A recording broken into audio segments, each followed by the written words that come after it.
Olá, alunos, boa noite, tudo bem com vocês? Espero que todos estejam bem. Espero que todos estejam se cuidando aí nesse momento de pandemia. Agora eu gostaria de conversar com vocês nessa aula sobre ferramentas da qualidade. E para iniciarmos a nossa aula de hoje, gostaria de falar assim essa definição que a gente encontra na ISO 9001-2008. Qualidade é o grau no qual um conjunto de características inerentes satisfaz a requisitos. Isso é importante a gente entender. Qualidade sempre é essa satisfação, né, a uma grade de requisitos que a gente aprendeu que são definidos hoje pelas normas ou por alguns conceitos intrínsecos ou conceitos mais literais de alguns produtos ou serviços. Então, continuando, né, a nossa matéria, eu trouxe esse material que é muito interessante, ele apresenta de uma maneira mais didática como é que a gente pode trabalhar as ferramentas de qualidade. Então hoje nós vamos falar de ferramentas da qualidade. Então o que é importante? A gente hoje tem uma competição entre as empresas, entre os serviços, altíssima. Então essa alta competitividade, desculpa, para sobreviver a esses mercados, exigem que essas empresas, esses serviços sejam mais eficientes, mais produtivos. E aí precisa ter esse aperfeiçoamento contínuo. Para ter aperfeiçoamento contínuo, a gente precisa obedecer um conjunto de requisitos de qualidade.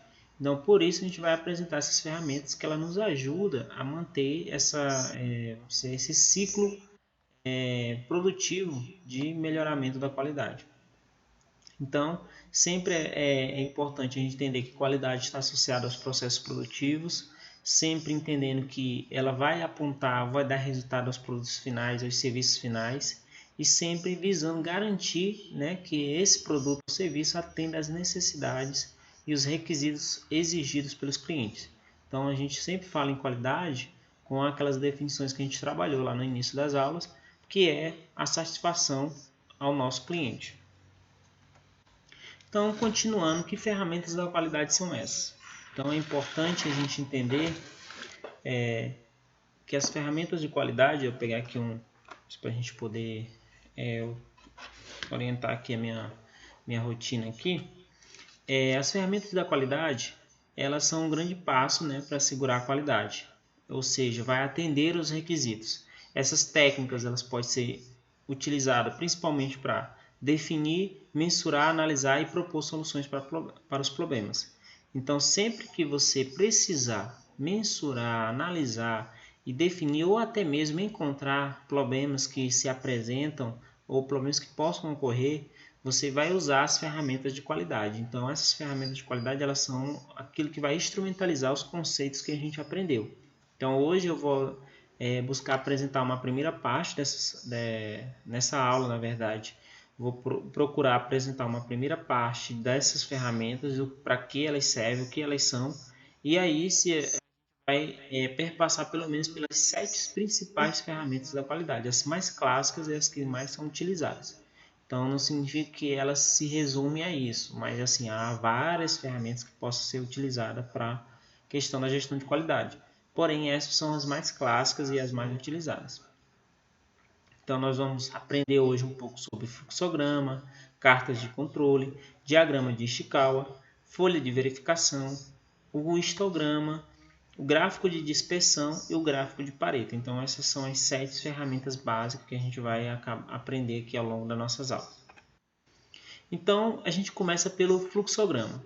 O que é o fluxograma? O fluxograma ele é uma representação gráfica desse processo, de um processo. Lembrando que processo, vamos dizer que são um conjunto de atividades ou tarefas que tem início, meio e fim. Então nós vamos entender no fluxograma como isso se desenha. Então, esse processo ele pode ser um processo de decisão, né, da tomada de decisão, pode ser um processo de serviço, um processo de produto.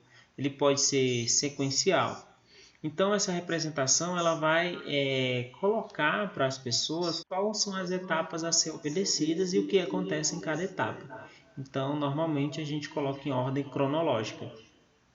Então, a existência dos fluxogramas ela é fundamental para a simplificação e racionalização do trabalho, permitindo a compreensão e otimização dos processos desenvolvidos em um departamento ou organização.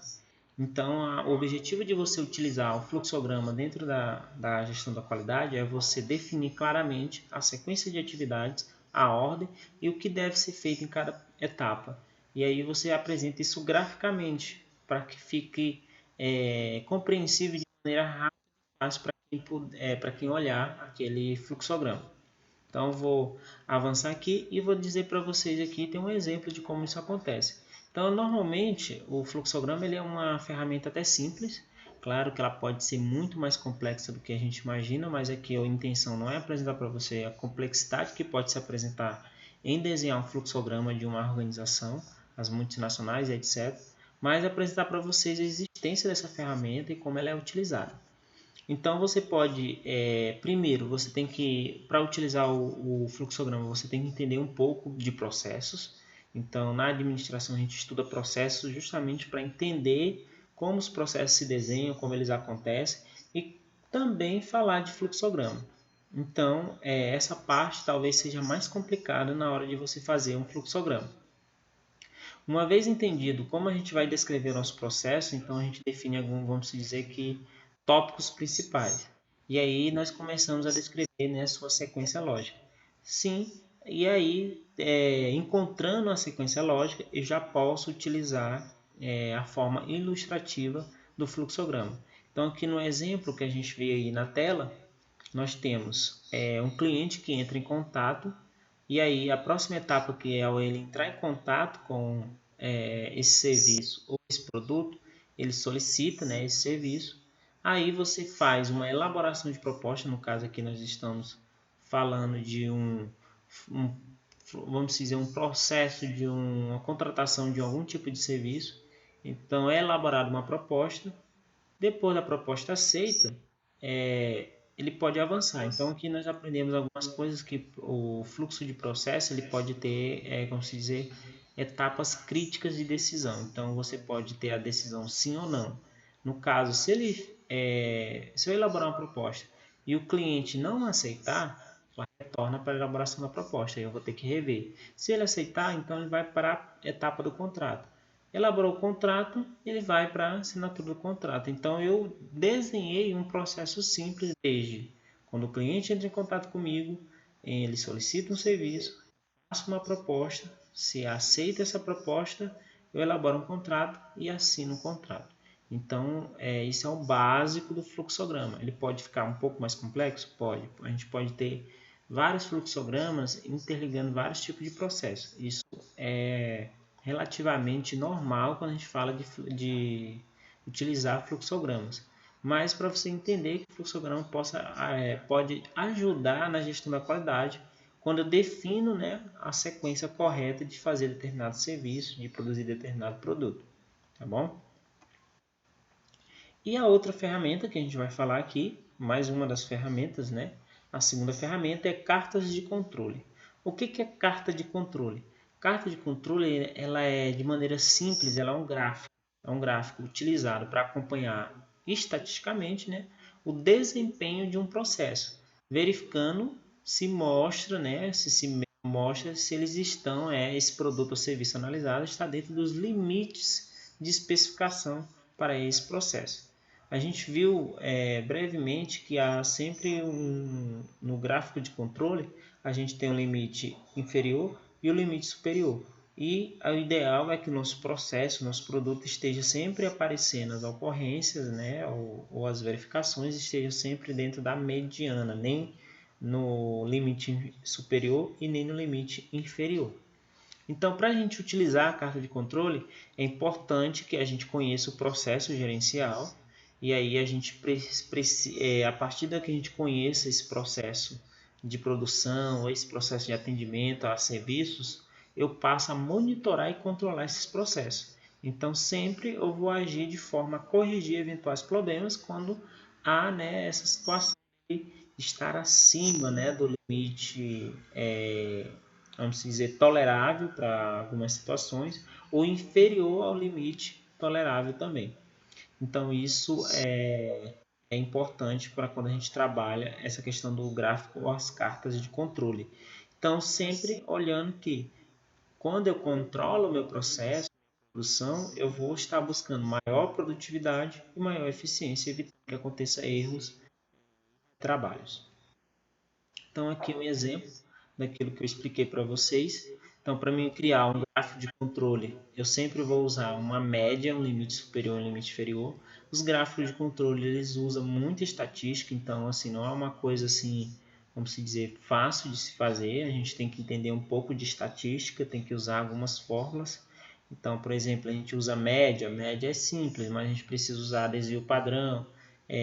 Desvio padrão tanto para o limite inferior quanto para o limite superior. E aí, estatisticamente, isso vai sendo controlado. Então, aqui é só para nível de exemplo de como a gente pode monitorar o processo com os gráficos de controle. Então, a gente pode trabalhar isso dentro das ferramentas de qualidade. Então, aí como exemplo, toda vez que eu tiver uma ocorrência, por exemplo, quando você vê aí o gráfico na tela, tiver uma ocorrência em que ele está acima do limite superior, então eu preciso verificar e buscar soluções para esse problema. O ideal é que essa linha ela gire muito próxima, né, da média, não no limite superior e não no limite inferior. E Ishikawa, né? Diagrama de Ishikawa. Esse nome ele vem do seu criador, né? Ishikawa. E o diagrama de Ishikawa ele também é conhecido como diagrama de causa e efeito ou que lembra, né, o seu desenho, o diagrama espinha de peixe. Ele, qual é a grande função, né, da definição? Ele permite que você estruture por hierarquia as causas de determinado problema ou oportunidade de melhoria. Você pode utilizar tanto para identificar quais são as causas de um determinado problema, ou pode também estar vendo quais são as possíveis soluções, né, possíveis caminhos para você atingir um determinado resultado. Então, você vê aí embaixo, né, como é que é a descrição de graficamente, né, de um diagrama de Ishikawa. Então, você vê aí, ó, o diagrama de espinha de peixe ele é extremamente útil, pois ajuda você a explorar todas as causas potenciais ou reais que resultam em um único defeito ou falha. Diante disso, podemos propor as melhores ações para sanar um problema dentro da nossa empresa. Então, o diagrama de Ishikawa a gente trabalha com algumas categorias. Por exemplo, quais são os principais problemas dentro de materiais? Para dar um exemplo, eu produzo sanduíche. E aí eu posso estar tendo um problema do cliente reclamar de que o sabor do meu sanduíche não está legal. Como é que eu vou identificar isso? Porque eu aparentemente olho e está tudo certo. Então eu vou começar a usar um diagrama, né, de escala e vou categorizar. Então eu vou avaliar, por exemplo, nos materiais que eu uso, o pão, o tempero, etc. Então eu vou classificar tudo aquilo ali e vou ver se tem um problema em algum deles. Se eu não encontrar, eu vou para outros métodos, a forma que eu produzo. Será que tá tendo algum problema? Aí depois, se eu não encontro, eu coloco uma outra categoria, mão de obra. Será que na hora do meu profissional, eu mesmo que faço o sanduíche, eu estou errando alguma coisa? Eu estou deixando a receita fora do local? Então eu vou monitorando. Ou é a máquina que eu uso da sanduicheira para fazer o sanduíche. Ou é o espaço da minha cozinha que está com algum problema, que está influenciando no sabor. Ou é o tamanho, ou é as medidas dos ingredientes que eu tenho colocado. Então, tudo isso vai produzir, né, uma investigação para aquilo que eu chamo do efeito do problema que está em algum dessas categorias. Então, a gente usa, né, estrutura e aí, muito racionalmente, a gente vai encontrar a principal causa, os principais causas do problema que a gente está observando. Isso é importante. A gente usa o SCAL justamente para pegar o problema e entender o que está ocasionando esse problema, ou seja, o efeito, né, da causa de uma causa que está dentro ali que a gente não identificou ainda. Até aqui tudo tranquilo, né? Então, sempre para a gente executar, né, o diagrama espinha de peixe, o SCAL, é necessário seguir um passo a passo e que ele possa ser efetivo. O primeiro passo é determinar o efeito, ou seja, o problema. Qual é o problema? O problema que eu falei foi o sabor do sanduíche que eu produzo não estava legal. O cliente reclamou do sabor. Então eu usei todas as informações que eu tinha, né, imaginei aqui. Eu posso fazer usar até uma outra ferramenta que é a brainstorm, ou seja, a tempestade de ideias. Eu posso fazer uma grande tempestade de ideias e tentar ver tudo que pode ocasionar os problemas, e após isso eu posso classificar todas essas informações. E por último, eu preciso, né, estudar, classificar e priorizar quais são as causas principais. Pode aparecer vários tipos de causas, mas eu tenho que classificar aquela que tem o maior impacto, o maior efeito e que também possa ser resolvida. E aí, quando eu priorizo, eu começo a elaborar ações que possam corrigir essas causas do problema. Então, o diagrama espinho de peixe ele pode se tornar não só aquelas linhas simples, ele pode ficar bem mais complexo, como a gente já vê aí na figura. Ele pode ter várias ramificações. Por exemplo, em máquinas, eu percebo que tem um problema na sanduicheira. Mas o problema da sanduicheira não é só o problema da sanduicheira. O problema dele é ocasionado, pela a energia que oscila na minha cozinha. Então, eu posso classificar que o primeiro um subproblema, né, um problema que vai causar o problema na sanduicheira, é a energia que está com algum tipo de oscilação. Então você vai aprendendo que acaba que um problema vai se associando a outro e você vai classificando isso e priorizando. Então é importante, aqui até uma dica, né? Para a elaboração de ideias para diagrama do Chicago, é recomendável que sempre seja mais de uma pessoa, pessoas que tenham uma diversidade de pensamento diferente, porque isso acaba dando mais possíveis causas e mais possíveis soluções, tá? Fica a dica aí. A outra ferramenta é folha de verificação. A folha de verificação é um instrumento muito utilizado no mercado de trabalho e ele é bem simples, mas ele assim, a eficiência dele é muito, como se diz, é uma eficiência muito boa. Por quê? Porque além de ser um instrumento simples, ele ajuda nós controlarmos uma determinada tarefa, atividade ou processo. Então, a folha de verificação ela é uma tabela, ou pode ser uma planilha ou um quadro estruturado que facilita a coleta de análise de dados. Ela pode ser adaptada para inúmeras funcionalidades, de acordo com o que você precisa verificar, coletar e etc. Você vai ver um exemplo logo a seguir. Então, apesar de simples, a utilização da folha de verificação economiza tempo, elimina trabalho de desenhar figuras ou escrever números repetitivos e não compromete a análise dos dados. Então, por exemplo, uma folha de verificação. Eu pego aqui uma tabela, né, e digo assim, olha, na semana 1 eu produzi 100 waffles. Eu vou colocando, né, eu classifico.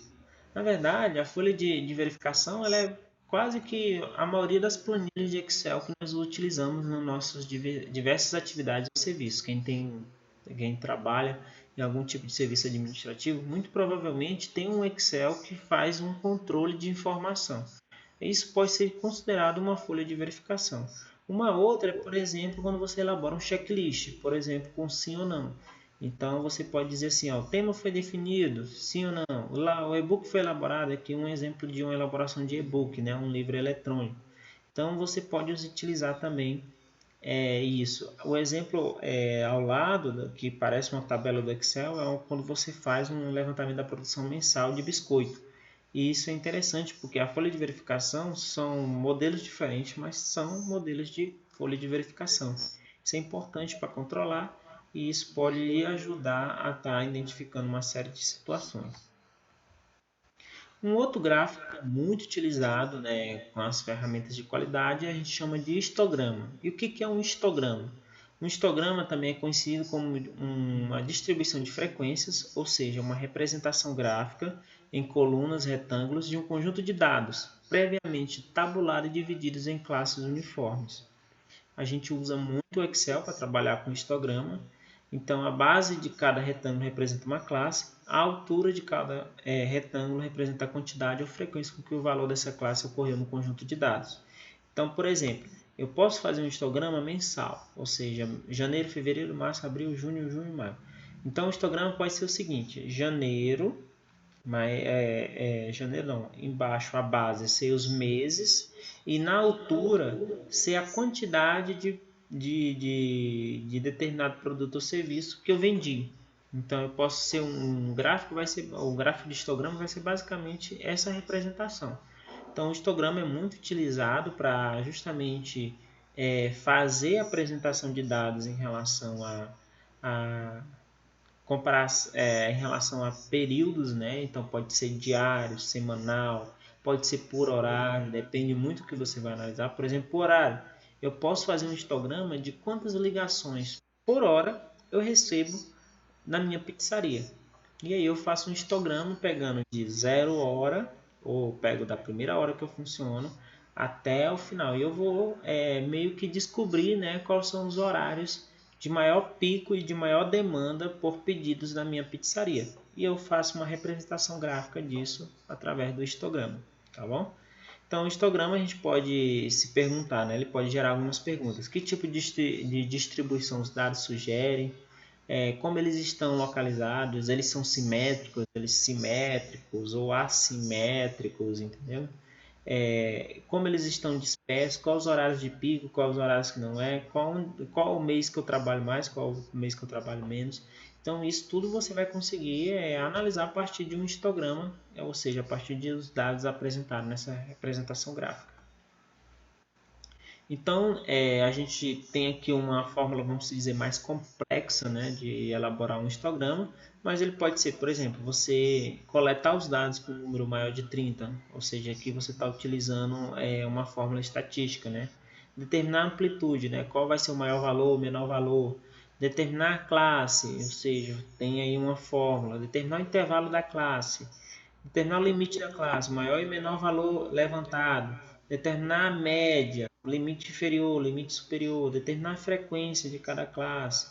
Construir o gráfico no eixo vertical da classe com a frequência calculada. Então, aqui é vamos dizer, quando você vai fazer um histograma complexo, com uma amostra estatística, com um volume de dados muito grande, você vai fazer. Mas você pode usar o histograma naquele modelo ou naquele formato que eu expliquei para vocês de maneira mais simples. A ideia aqui é vocês entenderem a aplicabilidade da ferramenta de qualidade para situações mais próximas, né, do seu dia a dia.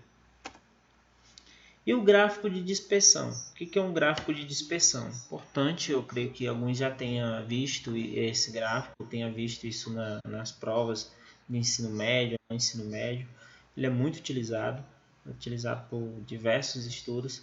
O diagrama de dispersão ou gráfico são representação de duas ou mais variáveis que são organizadas em um gráfico, uma em função da outra. O que isso significa?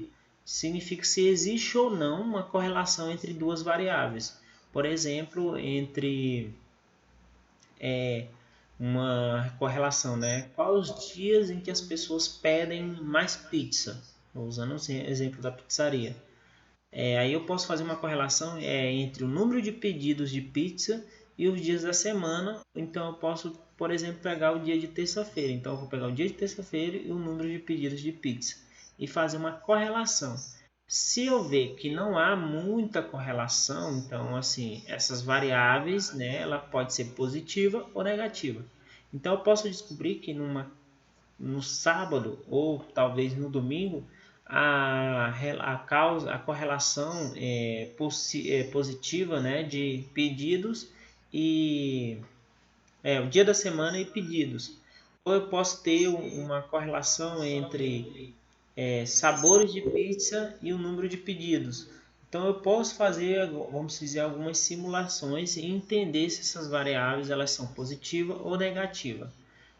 Basicamente isso. Isso a gente usa também cálculo estatístico, tem uma série de formas que são utilizadas. Às vezes tem que se utilizar um programa estatístico. Mas para você compreender, quando você vê um gráfico de dispersão, quanto mais próximos os pontos estiverem entre eles, melhor. Então, por exemplo, a gente está olhando aqui nas figuras, tem aqui a correlação positiva.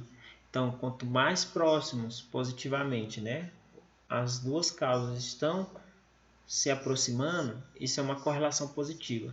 Se eu tenho no eixo, né, YX uma correlação que vai decrescendo, ela tem uma correlação negativa. E se ela fica na mediana, né, nem em cima nem embaixo, não tem esse fluxo, ela tem uma correlação nula.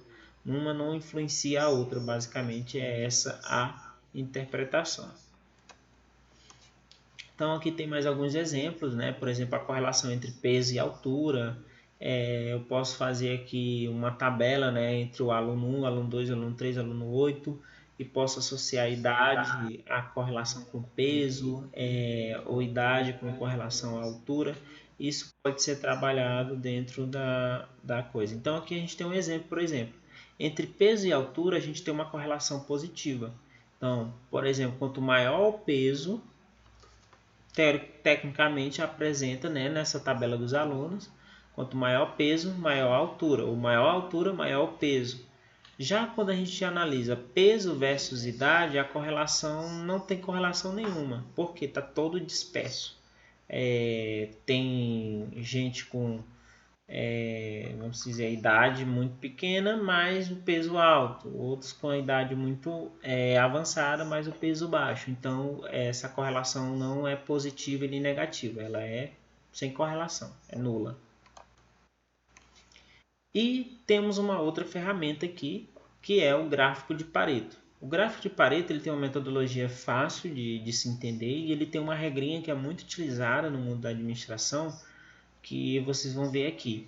O gráfico de Pareto ele é uma das ferramentas, vamos dizer, mais utilizadas no mundo das organizações. Ele é uma ferramenta que se apresenta em forma de gráfico de barras e que dispõe a informação a tornar evidente e visual priorização de alguns temas. Por exemplo, o gráfico de Pareto, a maior utilidade dele é ter essa fácil visualização para a identificação de algumas causas ou os problemas mais importantes. O princípio de Pareto ele é muito utilizado para esse gráfico, porque ele diz assim, ó, o princípio de Pareto, mais conhecido como a regra 20-80, diz que 20% das causas principais são responsáveis por 80% dos problemas em uma organização. Ou seja, se nós trabalharmos e solucionarmos 20% das possíveis causas de um determinado problema, nós acabamos com todos os outros problemas que possam estar inseridos. Traduzindo de forma bem didática, o princípio de Pareto e o gráfico de Pareto ele busca apresentar quais são os 20% mais importantes de uma análise de problema, ou seja, quais são de todos os problemas que possam estar ocasionando determinado efeito, quais são aqueles que são mais importantes a ser resolvidos para que realmente se solucione os efeitos daquele problema. Então, se eu tenho um mau atendimento na minha pizzaria, continuando no exemplo da pizzaria, quais são os 20% essenciais daquele problema para que eu resolva efetivamente esse mau atendimento? Então, o gráfico de Pareto vai buscar apresentar isso. Então, aqui a gente tem um exemplo. Então, como é que a gente faz para criar um gráfico de Pareto? A gente pode utilizar o Excel, tá? O Excel ele é muito funcional. A gente recolhe, né, os dados a ser analisado, a gente organiza em ordem decrescente, ou seja, do maior para o menor, determina a porcentagem acumulada de cada, faz uma porcentagem em relação ao total e cria um gráfico onde tem a frequência em colunas. Então, por exemplo, eu busquei aqui, na minha tabela exemplo, eu tenho aqui os tipos de falha. Então, aqui tem tipo 12, tipo 15, tipo 10, tipo 6, 13, 19.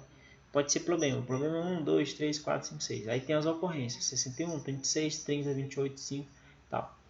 Aí ele dá o acumulado.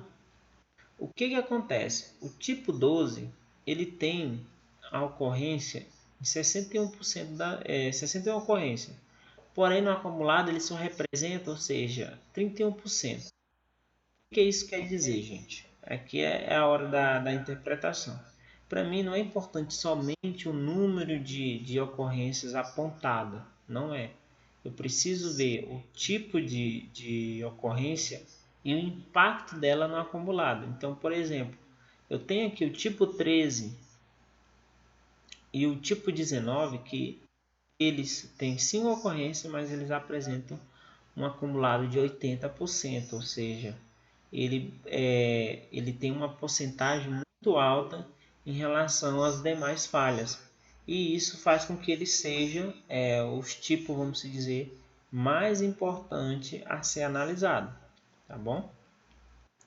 O gráfico de Pareto basicamente é isso, é você entender que por mais que um problema aconteça muito, não significa que ele é o principal ocasionador dos transtornos. Pode ser que aqueles 20% menor, ou seja, aqueles 20% que acontece, mas quando acontece o estrago é muito maior, você tenha que resolver antes de resolver esses que ocorrem mais vezes, os pequenos problemas que acontecem com maior frequência.